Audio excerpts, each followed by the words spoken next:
begin by thanking everyone who came to support our graduating class today and all those who made this event possible. I'm very thankful for the opportunity to speak in front of you all today. And because this is probably the only race I'll ever get first place in, I'm gonna savor this moment. I'm happy now to be on stage before you all, but writing this speech was a little more difficult. I wrote this about 3 weeks ago as a note on my phone while I was in the shower. Which, although seemingly unorganized and certainly not very clean cut, is actually the basis of what I'd like to talk about today: showering and procrastination. The shower. For some, it's a burden. For some, a therapy session. And for me, it's where I write papers. For a long time, I've wondered what it is about the combination of scalding hot water and clarifying shampoo that makes the shower such an ideal place for me to think and write. And I know I'm not alone here either. I think I speak for a large majority of us in saying that the shower is a place where we're able to let loose, where we're easily able to reject conformity, blindly ignoring society's norms and customs. It's clean and lonely and relaxing. Think about it. The shower is more than just a place to wash your hair. It's where you sing louder, dance more confidently, and think more freely than you do anywhere else. It wasn't until one night in the shower when I was finally able to piece together why this spot in my bathroom had become this sort of all-encompassing haven. And then it hit me.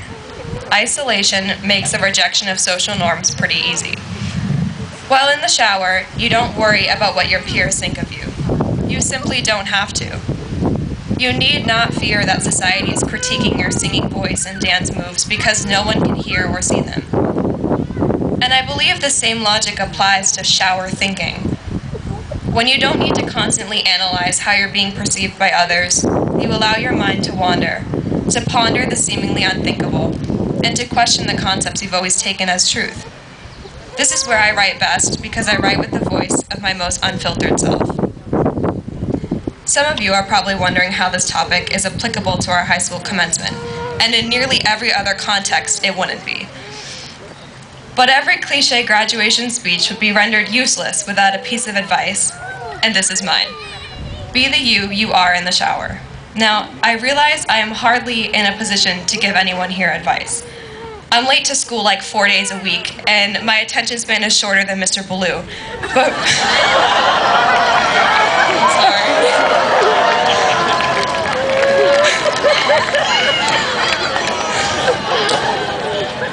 But please hear me out.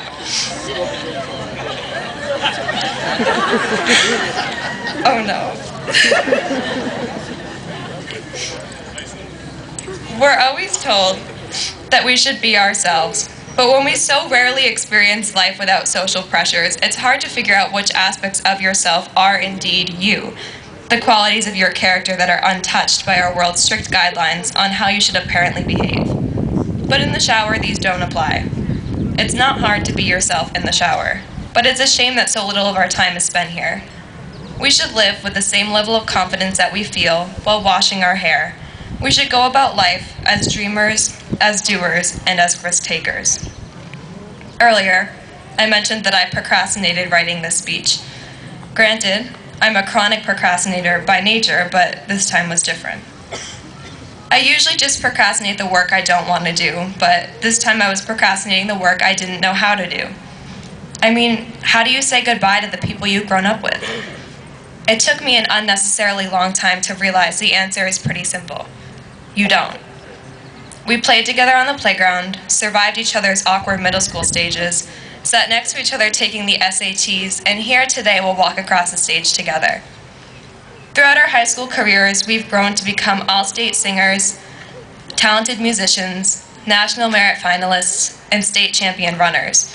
But beyond that, we've grown to become empathetic, passionate, outgoing, and open-minded. And what's important is that we did it together. Whether you've been here for the past year, the past 12 years, or somewhere in between, you've been a part of our journey and our transformation. Because with the exception of in that parking lot at like 2:24 every afternoon, I consider us to be a very inclusive and inviting community, and I'm honored to be part of it. So here's to you, the Campbell class of 2019, and here's to those who have helped us along the way. Here's to the English and language departments for teaching us to express ourselves to the world, and to the social studies department for teaching us that those who fail to learn the lessons of history are doomed to repeat them. Here's to the science department for teaching us to think with logic, and to the math department for teaching us to struggle with logic.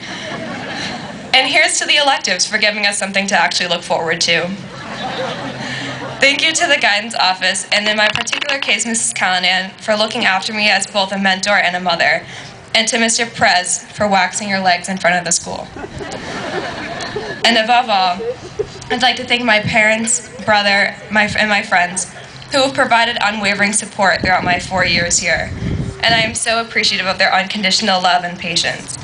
I hope that today you too will find opportunities to thank those who have been especially impactful during your days at Campbell. To my peers, we survived the school year that started with having just $70 in our class bank account. And if we can do that, I have no doubt that we'll go on to do even more mind-blowing things. Thank you for an amazing 4 years. And by the wise words of Michael Scott, may your hats fly as high as your dreams. Thank you.